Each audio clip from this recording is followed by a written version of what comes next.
After a long day, I don't know about you, but just trying to figure out what to make for dinner, it's like, ugh, the last thing I want to think about. Oh, tell me about it. Yeah. You want something healthy and tasty, of course, but who has the energy for some crazy recipe with a million dishes to clean up? Right. Exactly.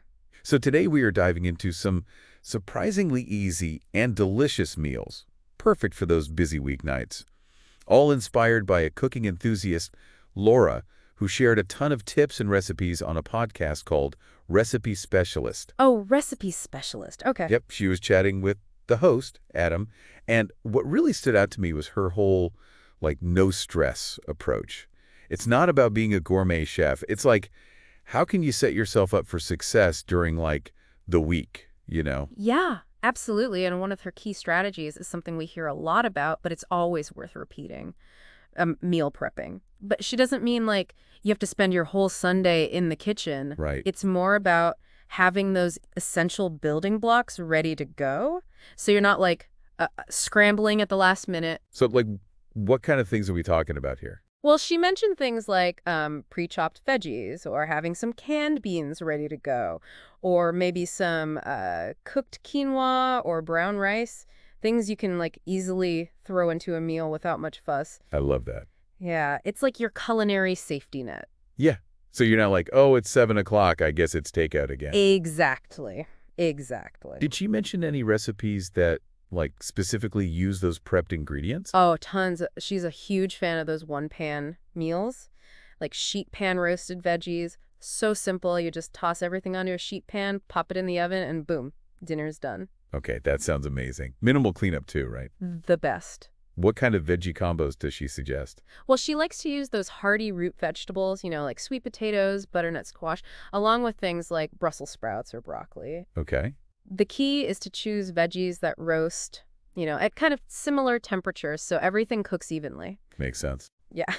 You basically create this like symphony of flavors and textures all on one pan. I like it.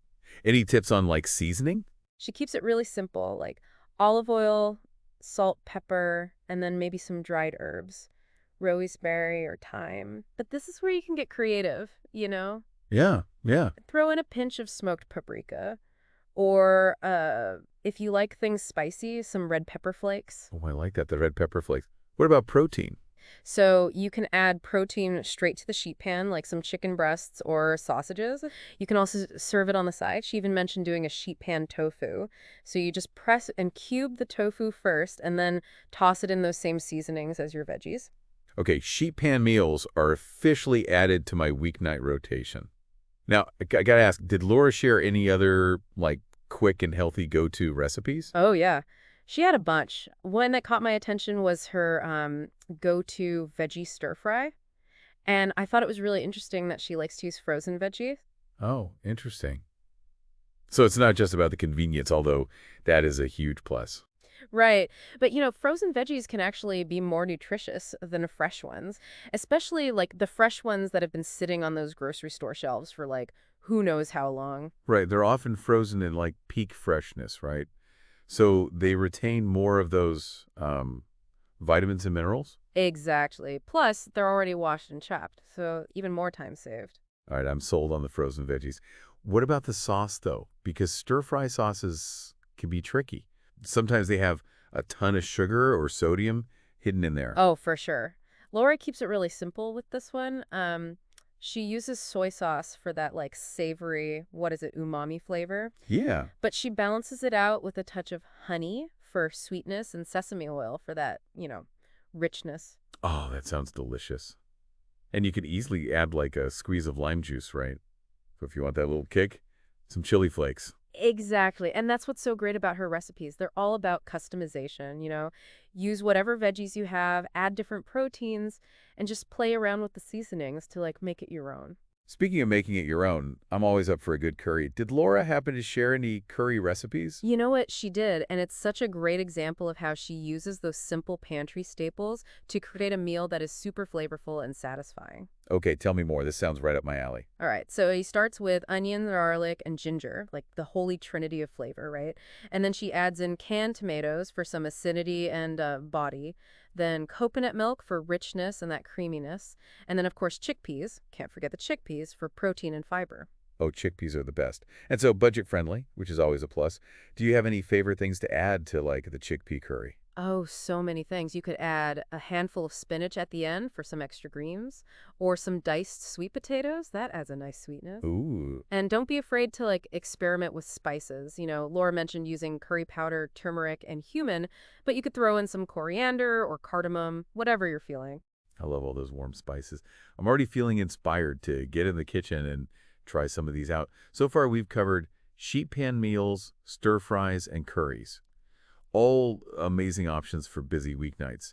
But I'm wondering, did Laura have any tips for like those days when even a 30-minute meal feels like too much? Absolutely. And this is where her love of the slow cooker and the Instant Pot comes in. Ah, the heroes of the kitchen. I love the idea of like coming home to a meal that's already cooked and ready to go. Did she share any favorite slow cooker or Instant Pot recipes? Yes, she loves making lentil soup. Lentils are packed with protein and fiber, and they cook up so beautifully in both the slow cooker and the Instant Pot. I love lentil soup. Me too. So she starts with some onions, carrots, celery, adds in those lentils, some broth, her favorite spices. You can literally just throw it all in the pot in the morning and forget about it. Then come home to this hearty, flavorful soup. That sounds amazing.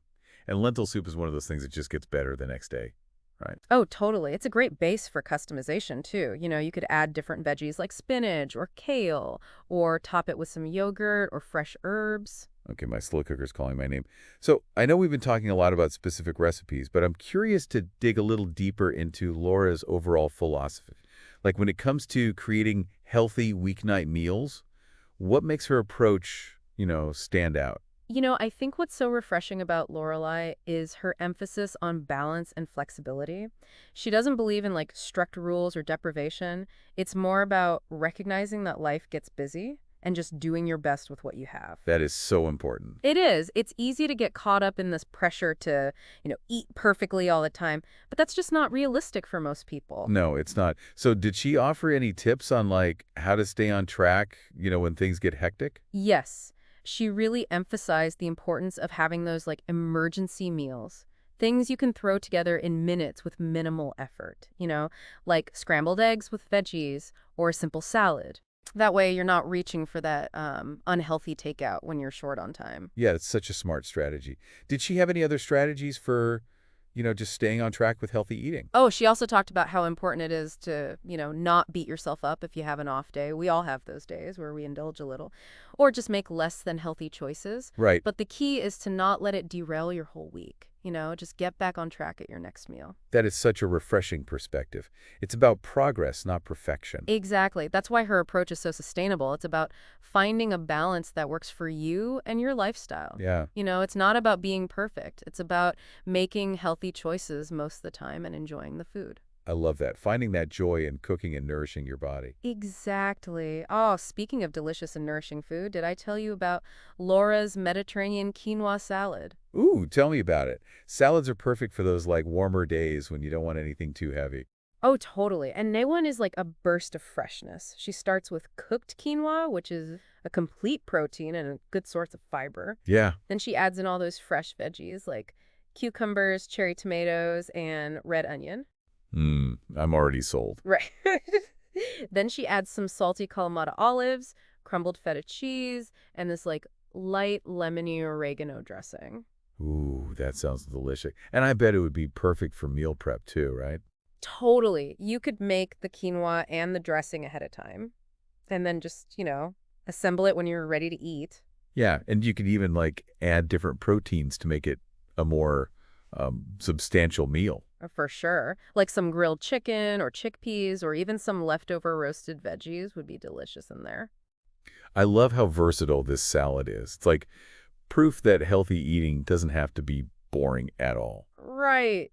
And speaking of not boring, let's talk about Laura's tips for healthy snacking. Because let's be real, those midday cravings can really get us. Oh yeah, I'm always on the lookout for like healthy snacks that will actually keep me full and energized. What are some of Laura's go-tos? Okay, so one of her favorites is homemade energy bars. She makes them with oats, peanut butter, chia seeds, and a little bit of honey. Okay, so those sound way better than those store-bought energy bars that are loaded with sugar and who knows what else. Right. And they're super easy to make. You just mix all the ingredients together, press them into a pan, and pop them in the fridge to firm up. Oh, I like that. And are portable. Totally. Perfect for those busy mornings.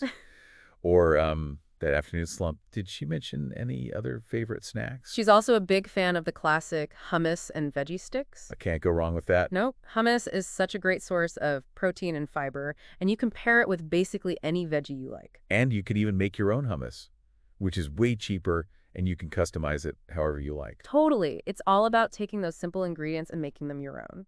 So it seems like Laura's approach to quick and healthy weeknight meals comes down to a few key things: meal prep, smart ingredient choices, making good use of those kitchen tools, and embracing simplicity. Couldn't have said it better myself. And what I really appreciate about her approach is that it's realistic. It's actually attainable. Yeah. It's not about being perfect. It's about making healthy choices most of the time and enjoying the process. Well said.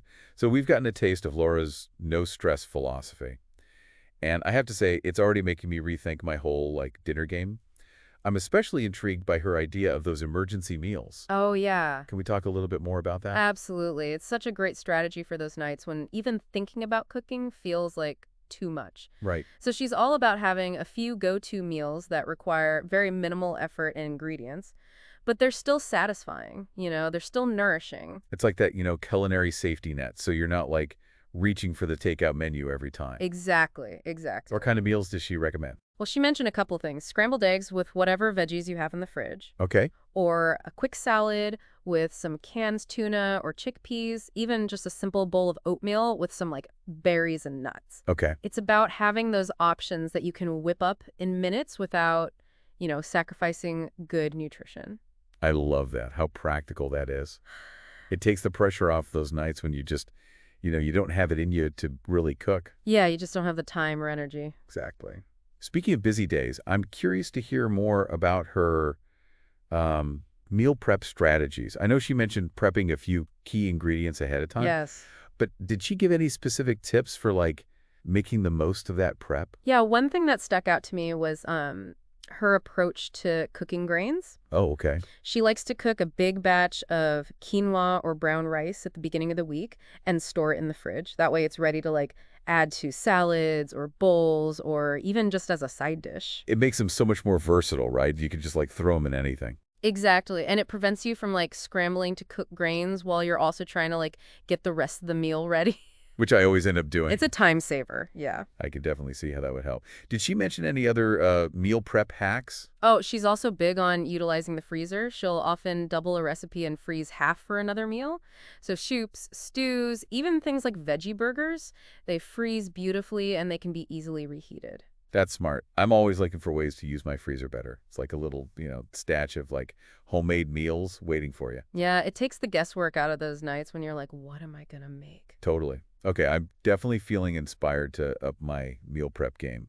But I've got to say, even with the best meal prep intentions, there are still those nights when things just don't go according to plan. Oh, yeah. Life happens. Did Laura have any advice for handling those inevitable setbacks? One thing she emphasized was just having a backup plan. It could be as simple as keeping a few cans of soup or beans in the pantry for those nights when you just can't cook. Okay. Right? Or you're just too tired. It's like a safety net. It can save you from those impulse unhealthy choices when you're feeling stressed or hungry. That's a good tip. I like how her approach is all about, finding those practical solutions that make healthy eating a sustainable part of your life, even when things get crazy. Exactly. It's about having that flexible mindset, and not beating yourself up if you have an off day or a meal that doesn't always planned. Yeah. Speaking of flexibility, I'm curious to hear more about her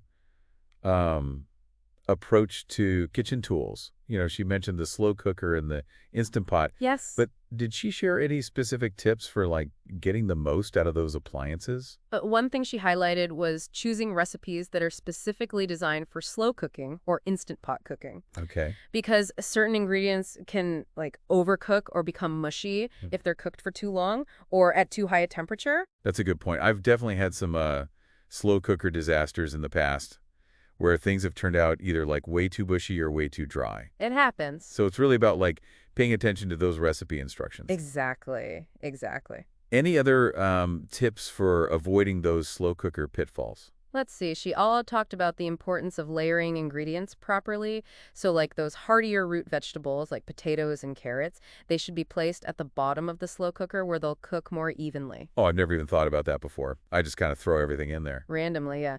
And then another tip she shared was avoiding overcrowding the slow cooker, because if you have too much food, it can prevent things from cooking evenly, and it can also make the dish watery.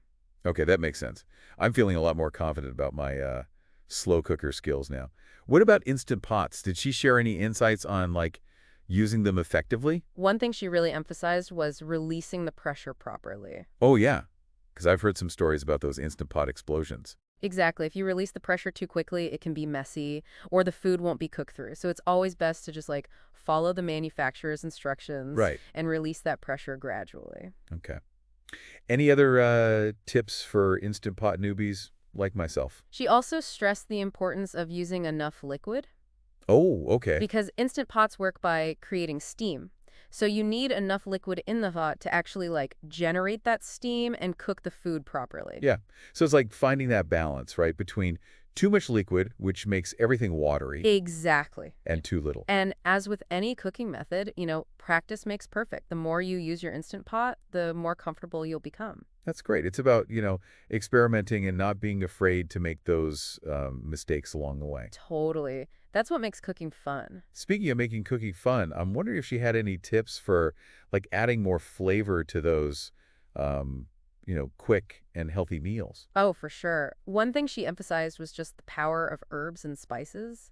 She's a big believer in using fresh herbs whenever possible, but she also keeps a well-stocked spice rack for those times when, fresh herbs aren't available. Yeah, herbs and spices that can make such a big difference, in terms of flavor. Like, I'm always amazed at how, like, just a sprinkle of dried oregano or a squeeze of lemon can totally transform a dish. For sure. And it's not just about the flavor. They're also packed with like antioxidants and other beneficial compounds. Did she mention any specific herbs or spices that she, like, uses a lot? She mentioned garlic, ginger, and turmeric, Okay. which are known for their like anti-inflammatory properties. She also loves rosemary, thyme, basil. They all add that like fresh herbaceous flavor. Those are some of my favorites as well. I'm always looking for ways to incorporate more herbs and spices into my cooking. And don't forget about citrus.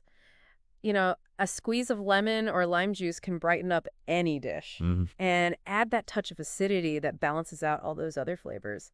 I'm definitely feeling inspired to, like, experiment more with those herbs, spices, citrus. It's amazing how those simple additions can elevate, like, even the simplest dish. Right. It's such a great way to add variety and interest. Totally. So we've covered a lot of ground in this part of our deep dive. We've kind of explored more of Laura's no-stress philosophy.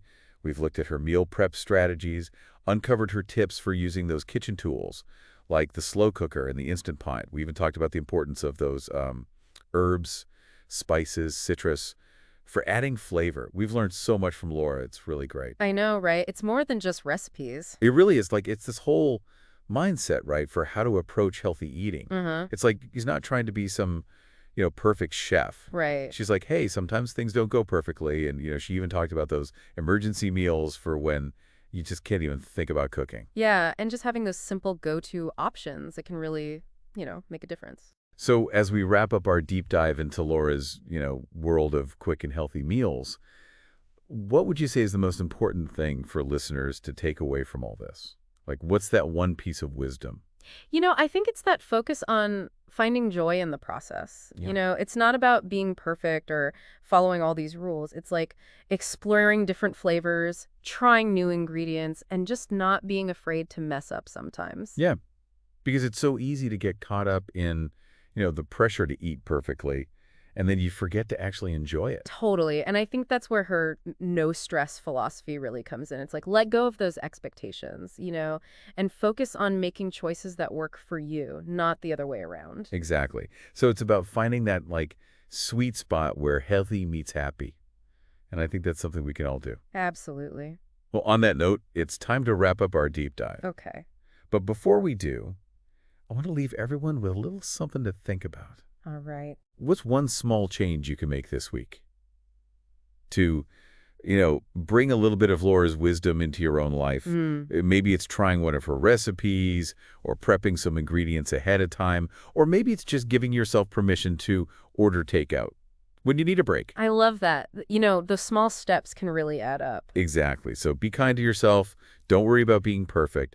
And most importantly, have fun in the kitchen. To healthy and happy meals. Yes. And to making those weeknights a little bit easier and a lot more delicious. Cheers to that. Thanks for joining us on this deep dive, and we'll see you the next